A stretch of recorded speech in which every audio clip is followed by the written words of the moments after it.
नंतर आणखी एक महत्त्वाची बातमी। मोदींच्या आव्हानानंतर अमित साटम यांच्या ताफ्यातील गाड्यांचा व्हिडिओ रोहित पवारांनी ट्विट करत आरोप केले होते।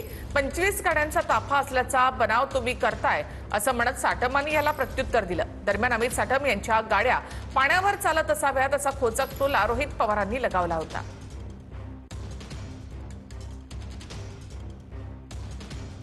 अमित साटम यांचा हे ट्विट आपण पाहूया। रस्त्यावरून जाणाऱ्या सर्वच गाड्या आमच्या ताफ्यातील होत्या असे भासवण्याचा तुमचा हा प्रयत्न अत्यंत केविलवाणा आहे।